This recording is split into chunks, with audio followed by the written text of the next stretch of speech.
जो मेरे मोह का विध्वंस करने वाली थी। उस वाणी ने कहा, तप करो, तपस्या करो। उस आकाशवाणी को सुनकर मैंने अपने जन्मदाता का दर्शन करने के लिए उस समय पुनः प्रयत्न पूर्वक 12 वर्षों तक घोर तपस्या की।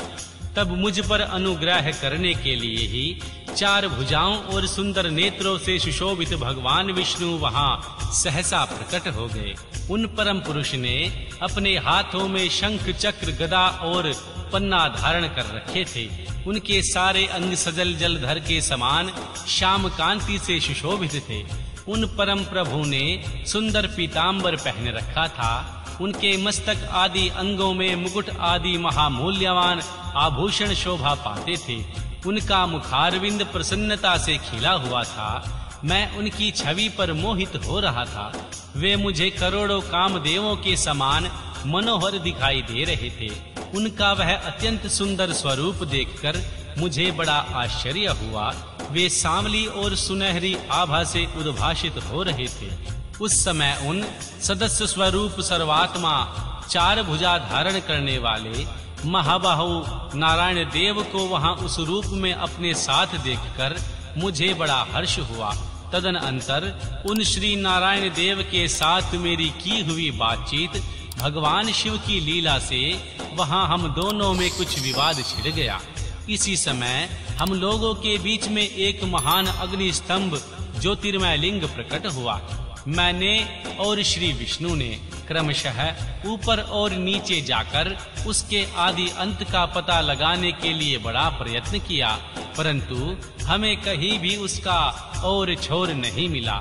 मैं थक कर ऊपर से लौट आया और भगवान विष्णु भी उसी तरह नीचे से आकर मुझसे मिले। हम दोनों शिव की माया से मोहित थे। श्री हरि ने मेरे साथ आगे पीछे और अगल बगल में परमेश्वर शिव को प्रणाम किया। फिर वे सोचने लगे, यह क्या वस्तु है? इसके स्वरूप का निर्देश नहीं किया जा सकता, क्योंकि न तो इसका कोई नाम है और न ही कर्म। लिंग रहित तत्व की यह लिंग भाव को प्राप्त हो गया। ध्यान मार्ग में भी इसके स्वरूप का कुछ पता नहीं चलता। इसके बाद मैं और श्री हरि दोनों अपने चित्त को स्वस्थ करके उस अग्नि स्तंभ को प्रणाम करना आरंभ किया। हम दोनों बोले, महाप्रभु, हम आपके स्वरूप को नहीं जानते। आप जो कोई भी क्यों ना हो, आपको हमारा नमस्कार है। महेशान, आप शीघ्र ही हमें अपने यथार्थ स्वरूप का दर्शन कराइए। मुनि श्रेष्ठ, इस प्रकार अहंकार से अविष्ट हुए हम दोनों वहां नमस्कार करने लगे। ऐसा करते हुए हमारे 100 वर्ष बीत गए। अध्याय 7। भगवान ब्रह्मा और भगवान विष्णु को भगवान शिव के शब्दमय शरीर का दर्शन। श्री ब्रह्मा जी कहते हैं, मुनि श्रेष्ठ नारद जी, इस प्रकार हम दोनों देवता गर्भ रहित हो निरंतर प्रणाम करते रहे। हम दोनों के मन में एक ही अभिलाषा थी। इस ज्योतिर्मय लिंग के रूप में प्रकट हुए परमेश्वर प्रत्यक्ष दर्शन दे। भगवान शंकर दीनों के प्रतिपालक, अहंकारियों का गर्व चूर्ण करने वाले तथा सबके अविनाशी प्रभु हैं। वे हम दोनों पर दयालु हो गए। उस समय वहां उन सुर श्रेष्ठ से ओम ओम ऐसा शब्द रूप नाद प्रकट हुआ जो स्पष्ट रूप से सुनाई देता था। वह नाद प्लुत स्वर में अभिव्यक्त हुआ था। जोर से प्रकट होने वाले उस शब्द के विषय में यह क्या है, यह सोचते हुए समस्त देवताओं के आराध्य भगवान विष्णु मेरे साथ संतुष्ट चित्त से खड़े रहे। वे सर्वथा वैर भाव से रहित थे। उन्होंने लिंग के दक्षिण भाग में सनातन आदि वर्ण आकार का दर्शन किया, उत्तर भाग में उकार का और मध्य भाग में मकार का और अंत में ओम इस नाद का साक्षात दर्शन एवं अनुभव किया। दक्षिण भाग में प्रकट हुए आदि वर्ण आकार को सूर्य मंडल के समान तेजोमय देखकर उन्होंने उत्तर भाग में दृष्टिपात किया। तब वहां उकार वर्ण अग्नि के समान दीप्तिशाली दिखाई दिया। मुनि श्रेष्ठ, इसी तरह उन्होंने मध्य भाग में मकार को चंद्रमंडल के समान उज्जवल कांति से प्रकाशमान देखा। तदनंतर जब उनके ऊपर दृष्टि डाली, तब शुद्ध स्फटिक मणि के समान निर्मल प्रभा से युक्त तुरीयातीत अमल निष्कल निरुपद्रव निर्द्वंदु अद्वितीय शून्यमा ब्राहा और अभ्य अंतर के भेद से रहित ब्रह्म अंतर भेद से युक्त जगत के भीतर और बाहर स्वयं ही स्थित आदि मध्य और अंत से रहित आनंद के आदि कारण तथा सबके परम आश्रय सत्य आनंद स्वरूप पार ब्रह्मा का साक्षात्कार किया। उस समय श्री हरि यह सोचने लगे कि यह अग्नि स्तंभ यहाँ कैसे प्रकट हुआ, हम दोनों फिर इसकी परीक्षा कैसे करें। मैं इस अनुपम अनल स्तंभ के नीचे जाऊंगा, ऐसा विचार करते हुए श्री हरि और वेद शब्द दोनों के आवेश से युक्त विश्वात्मा शिव का चिंतन किया। जब वहां ऋषि प्रकट हुए, जो ऋषि समूह परम सार रूप माने जाते हैं, उन्हीं ऋषि के द्वारा परमेश्वर श्री विष्णु जी ने जाना कि इस शब्द में ब्रह्ममय शरीर वाले परमलिंग के रूप में साक्षात पार ब्रह्म स्वरूप महादेव जी ही यहाँ प्रकट हुए हैं। ये चिंता रहित अथवा अचित्य रुद्र हैं। जहाँ जाकर मन सहित वाणी उसे प्राप्त किए बिना ही लौट आती है, उस पार ब्रह्मा परमात्मा शिव का वाचक एका अक्षर प्रणव ही है। वे इसके वाचार्थ रूप हैं। वह परम कारण सत्य सत्य आनंद एवं अमृत स्वरूप परातत्पर पार ब्रह्मा एकाक्षर वाच्य हैं। प्रणव के एक अक्षर आकार के जगत के बीजभूत अंड जन्मा भगवान ब्रह्मा का बोध होता है। उनके दूसरे एक उकार से परम कारण रूप श्री हरि का बोध होता है और तीसरे एक अक्षर मकार से भगवान नील लोहित शिव शंकर का ज्ञान होता है।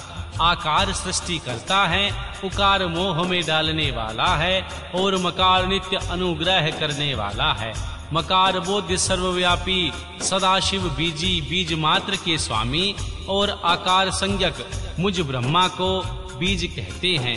उकार नामधारी श्री हरि योनि हैं। प्रधान और पुरुष के ईश्वर जो महेश्वर हैं, वे बीजी बीज और योनि भी हैं। उन्हीं को नाद कहा गया है। उनके भीतर सबका समावेश है।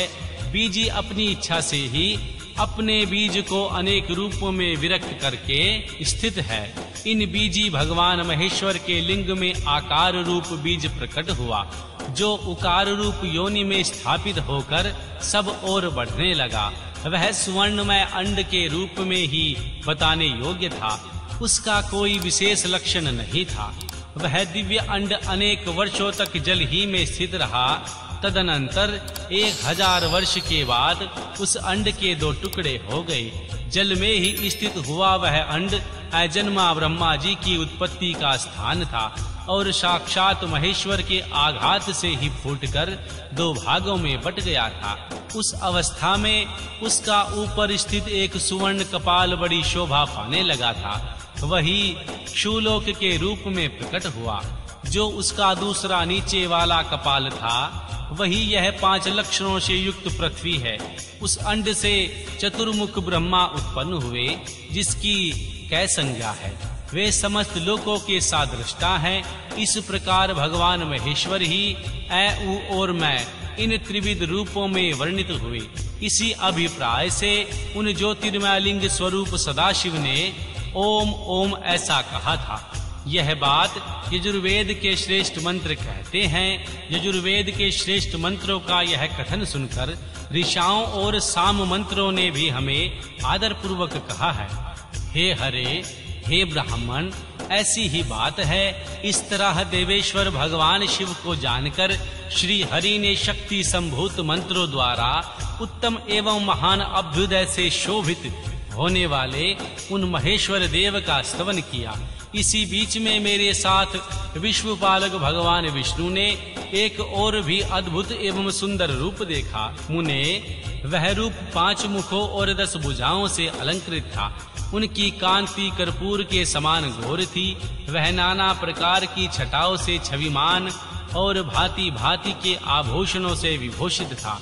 उस परम उदार महापराक्रमी और महापुरुष के लक्षणों से संपन्न अत्यंत उत्कृष्ट रूप का दर्शन करके मैं और श्री हरि दोनों कृतार्थ हो गए। तत्पश्चात परमेश्वर भगवान महेश्वर प्रसन्न हो अपने दिव्य शब्दमय रूप को प्रकट करके हंसते हुए खड़े हो गए। उनका मस्तक और आकार ललाट है। इकार और दाहिना इकार बाया नेत्र है। उकार को उनका दाहिना और उकार को बायां कान बताया जाता है। ऋषिकार उन परमेश्वर का दायां कपोल है और ऋकार बायां। लृ और लृ ये उनकी नासिका के दो छिद्र हैं। उकार उन सर्वव्यापी प्रभु का ऊपरी ओष्ठ है और एकार अधर। ओकार तथा औकार ये दोनों क्रमशः है। उनकी ऊपर की और नीचे की दो दंत पंक्तियां हैं। अ और अ है। उन देवादि देव शूलधारी शिव के दोनों तालु हैं। कै आदि 5 अक्षर उनके दाहिने 5 हाथ हैं और च आदि 5 अक्षर बाएं। 5 हाथ ट आदि और त आदि 5 अक्षर उनके पैर हैं। पकार पेट है। फकार को दाहिना पार्श्व भाग बताया जाता है और बकार को बायां पार्श्व। भकार को कंधा कहते हैं। मकार उन योगी महादेव शंभु का हृदय है। य से लेकर स तक 7 अक्षर सर्वव्यापी शिव के शब्द में शरीर की 7 धातुएं हैं। हकार उनकी नाभि और अक्षकार को मेढ मूतेंद्रिय कहा गया है। इस प्रकार निर्गुण एवं गुण स्वरूप परमात्मा के शब्द में रूप को भगवती उमा के साथ देखकर मैं और श्री हरि दोनों कृतार्थ हो गए। इस तरह शब्द ब्रह्म में शरीरधारी महेश्वर भगवान शिव का दर्शन पाकर मेरे साथ श्री हरि भी उन्हें प्रणाम करने लगे। ऊपर की ओर देखा पर उन्होंने 5 कलाओं से युक्त ओमकार जनित मंत्र का साक्षात्कार हुआ।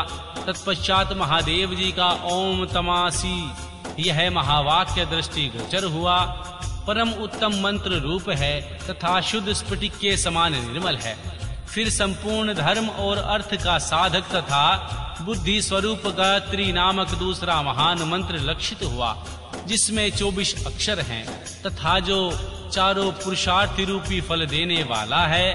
तत्पश्चात मृत्युंजय मंत्र, फिर पंचाक्षर मंत्र तथा दक्षिणामूर्ति संज्ञक चिंतामणि मंत्र का साक्षात्कार हुआ। इस प्रकार 5 मंत्रों की उपलब्धि करके भगवान श्री हरि उनका जाप करने लगे। तदअंतर ऋक्, यजु और साम ये जिनके रूप हैं, जो इसके मुकुटमणि ईशान हैं, जो पुरातन पुरुष हैं, जिनका हृदय अघोर अर्थ सौम्य है, जो हृदय को प्रिय लगने वाले सर्वगुहा सदा शिव हैं, जिनके चरणवाम परम सुंदर, जो महान देवता और महान सर्पराज को आभूषण के रूप में धारण करते हैं, जिनके सभी और पैर और सभी और नेत्र हैं, जो मुझ ब्रह्मा के भी अधिपति हैं, कल्याणकारी तथा पालन एवं संहार करने वाले हैं, उन वरदायक सांब शिव का मेरे साथ भगवान विष्णु ने प्रिय वचनों द्वारा संतुष्ट चित्त से स्तवन किया। अध्याय 8 उमा सहित भगवान शिव का प्रकाट्य, उनके द्वारा अपने स्वरूप का विचेचन तथा श्री ब्रह्मा आदि तीनों देवताओं की एकता का प्रतिपादन। श्री ब्रह्मा जी कहते हैं, महर्षि नारद भगवान विष्णु के द्वारा की हुई अपनी स्तुति सुनकर करुणानिधि महेश्वर बड़े प्रसन्न हुए और उमा देवी के साथ सहसा वहां प्रकट हो गए। उस समय उनके 5 मुख और प्रत्येक मुख में 3-3 नेत्र शोभा पाते थे। भाल देश में चंद्रमा का मुकुट शोभित हो रहा था। सिर पर जटा धारण किए गौरवर्ण विशाल नेत्र भगवान शिव ने अपने संपूर्ण अंगों में विभूति लगा रखी थी। उनकी 10 भुजाएं थी, कंठ में नील चिन्ह था, उनके श्री अंग समस्त आभूषणों से विभूषित हो रहे थे। उन स्वर्ग सुंदर भगवान शिव के मस्तक भस्म त्रिपुंड से अंकित थे।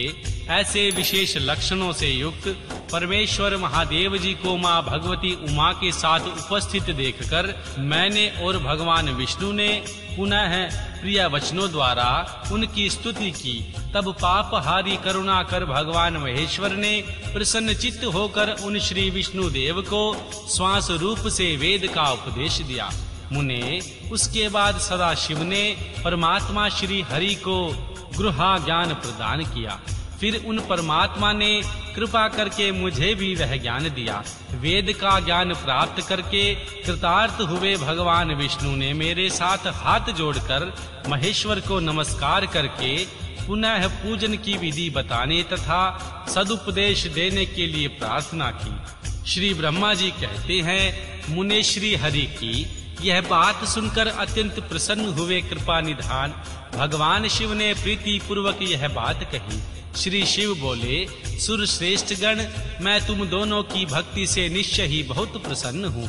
तुम लोग मुझ महादेव की ओर देखो। इस समय तुम्हें मेरा स्वरूप जैसा दिखाई देता है वैसे ही रूप का प्रयत्न पूर्वक पूजन चिंतन करना चाहिए। तुम दोनों महाबली हो और मेरी स्वरूप भूता प्रकृति से प्रकट हुए हो। तुम सर्वेश्वर के दाएं बाएं अंगों से तुम्हारा आविर्भाव हुआ है।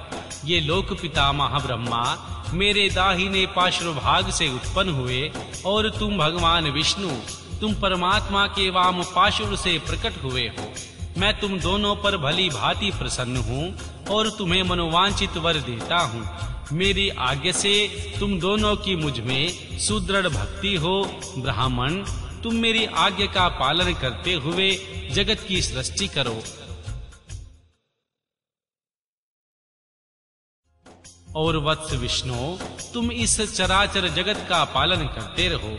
हम दोनों ने ऐसा कहकर भगवान शंकर ने हमें पूजा की उत्तम विधि प्रदान की, जिनके अनुसार पूजित होने पर वे पूजक को अनेक प्रकार के फल देते हैं। शंभु की उपयुक्त बात सुनकर मेरे सहित श्री हरि ने महेश्वर को हाथ जोड़कर प्रणाम किया।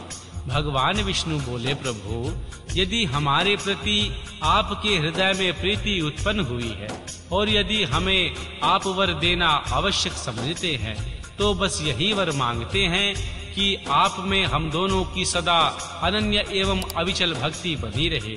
ब्रह्मा जी कहते हैं, मुने, श्री हरि की यह बात सुनकर भगवान हर ने पुनः मस्तक झुकाकर प्रणाम करके हाथ जोड़े हुए उन नारायण देव से स्वयं कहा। श्री महेश्वर बोले, मैं सृष्टि पालन और संहार करता हूँ, सगुण और निर्गुण हूँ तथा सच्चिदानंद स्वरूप निर्विकार पार ब्रह्म परमात्मा हूँ। विष्णु, सृष्टि रक्षा और प्रलय रूप गुणों अथवा कार्यों के भेद से ही मैं ब्रह्मा, विष्णु और रुद्र का नाम धारण करके तीनों रूपों में विभक्त हुआ हूँ। हरे, वास्तव में मैं सदा निष्कल हूँ। विष्णु, तुमने और ब्रह्मा ने मेरे अवतार के निमित्त जो स्तुति की है, तुम्हारी उस प्रार्थना को मैं अवश्य सच्ची करूँगा, क्योंकि मैं भक्त वत्सल हूँ। ब्राह्मण, मेरा ऐसा ही परम उत्कृष्ट रूप तुम्हारे शरीर से इस लोक में प्रकट होगा, जो नाम से रुद्र कहलाएगा। मेरे अंश से प्रकट हुए रुद्र की सामर्थ्य मुझसे कम नहीं होगी। मैं जो भी हूँ वही यह रुद्र है। पूजा की विधि विधान की दृष्टि से मुझ में और उसमें कोई अंतर नहीं है। कैसे ज्योति का जल आदि के साथ संपर्क होने पर उसे स्पर्श दोष नहीं लगता, उसी प्रकार मुझ निर्गुण परमात्मा को भी किसी के संयोग से बंधन प्राप्त नहीं होता। यह मेरा शिव रूप है। जब रुद्र रूप होंगे तब वे भी शिव के ही तुल्य होंगे। महामुने, उनमें और शिव में परायेपन का भेद नहीं करना चाहिए। वास्तव में एक ही रूप सब जगत के व्यवहार निर्वाह के दो रूपों में विरक्त हो गया है। अतः शिव और रुद्र में कभी भेद बुद्धि नहीं करनी चाहिए। वास्तव में सारा दृश्य ही मेरे विचार से शिव रूप है। मैं, तुम, ब्रह्मा तथा ये जो रुद्र प्रकट होंगे, ये वे सब के सब एक रूप हैं। इनमें कोई भेद नहीं है। भेद मानने पर अवश्य ही बंधन होगा, तथापि मेरा शिव रूप ही सनातन है। यही सदा सब रूपों का मूलभूत कहा गया है।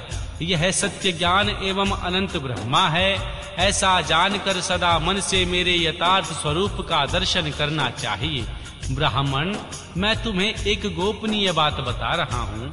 मैं स्वयं ब्रह्मा जी की भ्रकुटी से प्रकट होऊंगा। गुणों में भी मेरा प्रकाट्य कहा गया है। जैसा कि लोगों ने कहा है, हर तमस प्रकृति के हैं। वास्तव में उस रूप में अहंकार का वर्णन हुआ।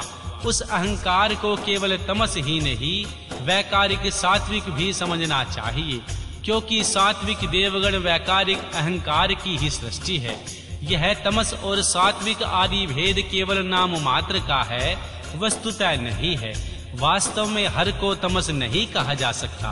ब्राह्मण, इस कारण से तुम्हें ऐसा करना चाहिए जो तुम इस सृष्टि के निर्माता बनो। श्री हरि इसका पालन करे तथा मेरे अंश से प्रकट होने वाले जो रुद्र हैं, वे इनका प्रलय करने वाले होंगे।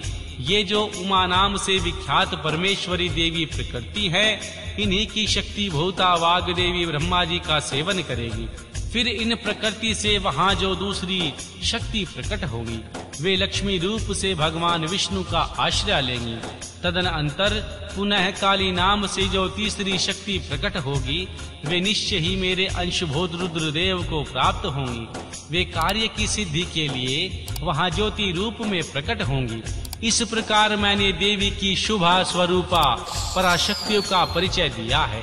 उनका कार्य क्रमशः सृष्टि पालन और संहार का संपादन ही है। सुरश्रेष्ठ, ये सब की सब मेरी प्रिया प्रकृति देवी की अंशभूता है। हरे, तुम लक्ष्मी का सहारा लेकर कार्य करो। ब्राह्मण, तुम्हें प्रकृति की अंशभूता वाग देवी को पाकर मेरी आज्ञा के अनुसार मन से सृष्टि कार्य का संचालन करना चाहिए, और मैं अपनी प्रिया की अंशभूता परातत्पर काली का आश्रय ले रुद्र रूप में प्रलय संबंधी उत्तम कार्य करूंगा।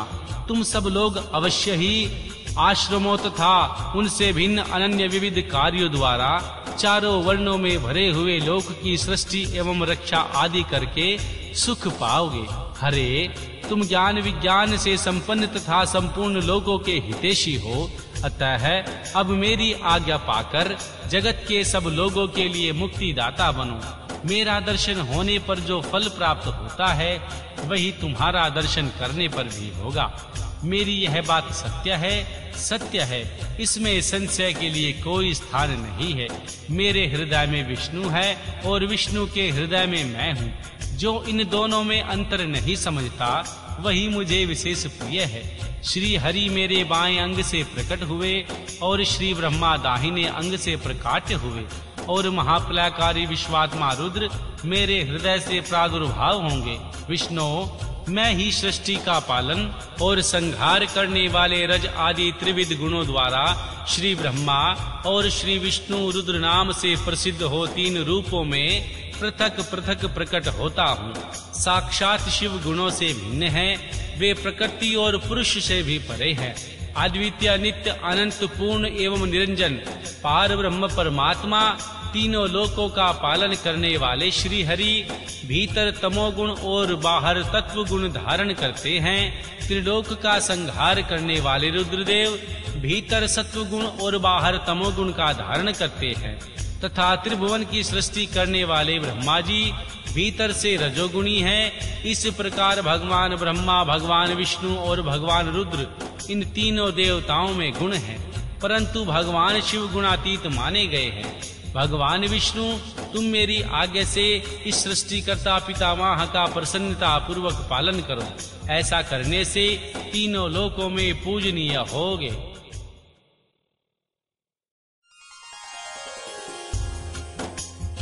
अध्याय 9।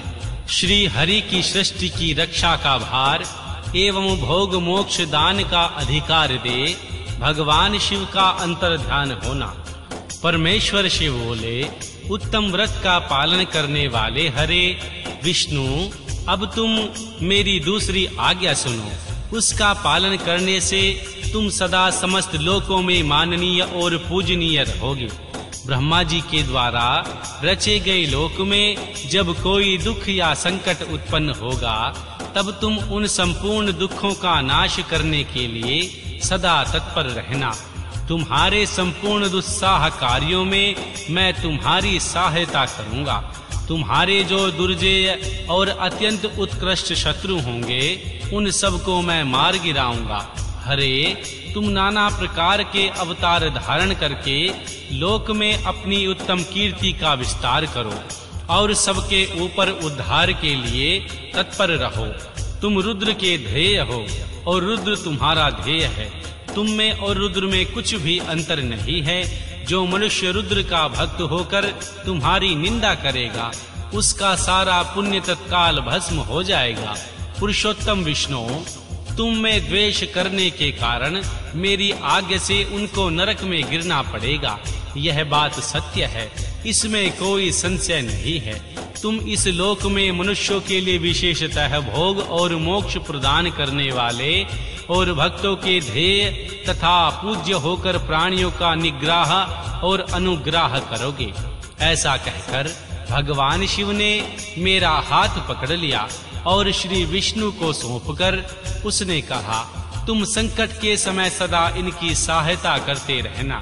सबके अध्यक्ष होकर सभी को भोग और मोक्ष प्रदान करना तथा सर्वदा समस्त कामनाओं का साधक एवं सर्वश्रेष्ठ बने रहना। जो तुम्हारी शरण में आ गया वह निश्चय ही मेरी शरण में आ गया। जो मुझ में और तुम में अंतर समझता है वह अवश्य ही नरक में गिरता रहेगा। श्री ब्रह्मा जी कहते हैं, देव ऋषि, भगवान शिव का यह वचन सुनकर मेरे साथ भगवान विष्णु ने सबको वश में करने वाले विश्वनाथ को प्रणाम करके मंद स्वर में कहा। श्री विष्णु बोले, करुणा सिंधु जगन्नाथ शंकर, मेरी यह बात सुनिए। मैं आपको आपकी आज्ञा के अधीन रहकर सब कुछ करूंगा। स्वामीन, जो भक्त मेरा होकर आपकी निंदा करे उसे आप निश्चय ही नरकवास प्रदान करे। नाथ, जो आपका भक्त है वह मुझे अत्यंत प्रिय है। जो ऐसा जानता है उसके लिए मोक्ष दुर्लभ नहीं है। श्री हरि का यह कथन सुनकर दुखहारी हर ने उनकी बात का अनुमोदन किया और नाना प्रकार के धर्मों का उपदेश देकर हम दोनों के हित की इच्छा से हमें अनेक प्रकार के वर दिए। इसके बाद भक्त वत्सल भगवान शंभु कृपा पूर्वक हमारी ओर देखकर हम दोनों के देखते देखते सहसा वहीं अंतर ध्यान हो गए। तभी से इस लोक में लिंग पूजा का विधान चालू हुआ है। लिंग में प्रतिष्ठित भगवान शिव भोग और मोक्ष देने वाले हैं। शिवलिंग की जो ये वेदी या अर्घा है वह महादेवी का स्वरूप है और लिंग साक्षात महेश्वर का लय का अधिष्ठान होने के कारण भगवान शिव को लिंग कहा गया है, क्योंकि उन्हीं में निखिल जगत का लय होता है। महामुने, जो शिवलिंग के समीप कोई कार्य करता है उसके पुण्य का फल वर्णन करने की इच्छा शक्ति मुझ में नहीं है। अध्याय 10 भगवान शिव के पूजन की विधि तथा उसका फल। ऋषि बोले, व्यास शिष्य महाभाग सूत जी, आपको नमस्कार है। आज आपने भगवान शिव की बड़ी अद्भुत एवं परम पावन कथा सुनाई है। दयानिधे, ब्रह्मा और नारद जी के संवाद के अनुसार आप हमें भगवान शिव के पूजन की वह विधि बताइए जिससे भगवान शिव संतुष्ट होते हैं।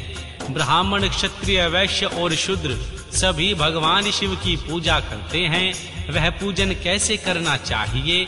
आपने व्यास जी के मुख से इस विषय को सुनकर जिस प्रकार सुना हो वह हमें बताइए। महर्षियों का वह कल्याणप्रद एवं श्रुति सम्मत वचन सुनकर महर्षि सूत जी ने उन मुनियों के प्रश्न के अनुसार सब बातें प्रसन्नता पूर्वक बताई। महर्षि सूत जी बोले, मुनीश्वरों, आपने बहुत अच्छी बात पूछी है, परंतु वह रहस्य की बात है। मैंने इस विषय को जैसा सुना है और जैसी मेरी बुद्धि है उसके अनुसार आज कुछ कह रहा हूँ।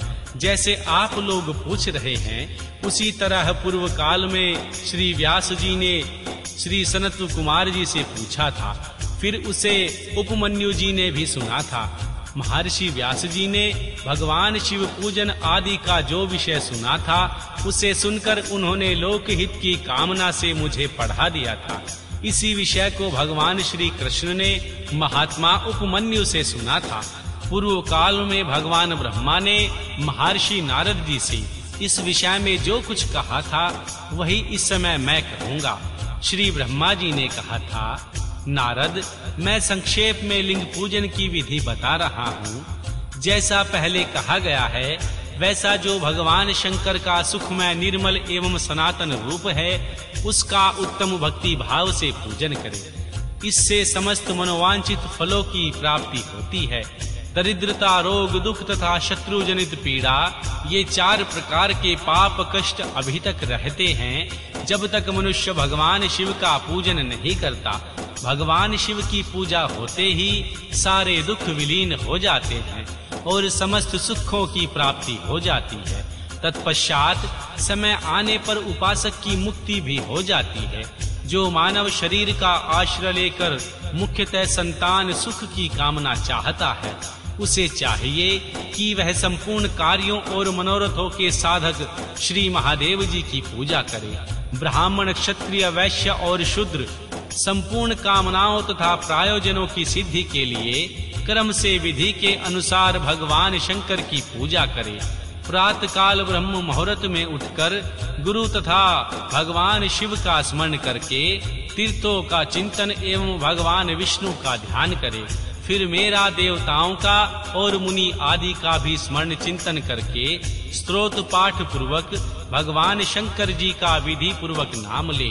उसके बाद शैया से उठकर निवास स्थान से दक्षिण दिशा में जाकर मल त्याग करे।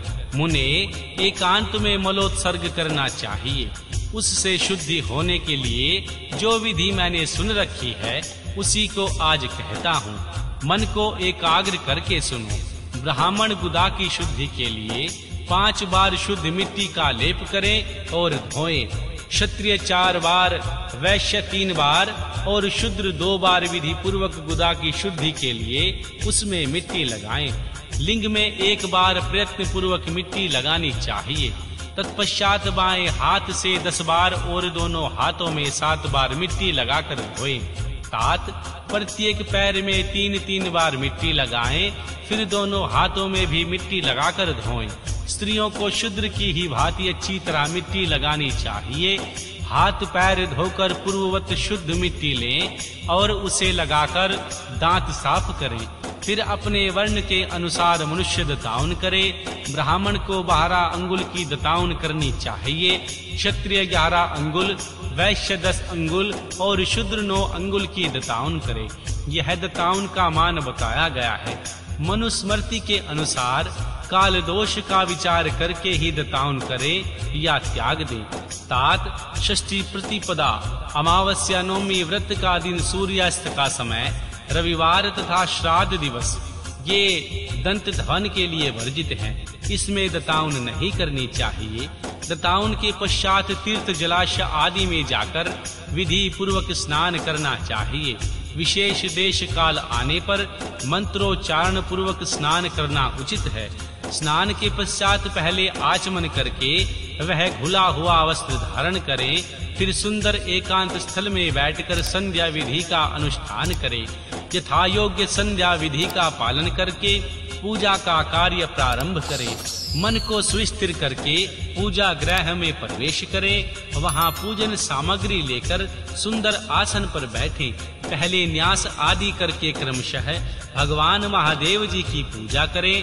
भगवान शिव की पूजा से पहले श्री गणेश जी की और द्वारपालों की, दिक्पालों की भी भली भांति पूजा करके पीछे देवता के लिए पीठस्थ स्थान की कल्पना करें अथवा अष्टदल कमल बनाकर पूजा द्रव्य के समीप बैठे उस कमल पर ही भगवान शिव को समासीन करें। तत्पश्चात 3 आचमन करें। पुनः हाथ धोकर 3 प्राणायाम करके मध्य प्राणायाम अर्थात कुंभक करते समय त्रिनेत्रधारी भगवान शिव का इस प्रकार ध्यान करें।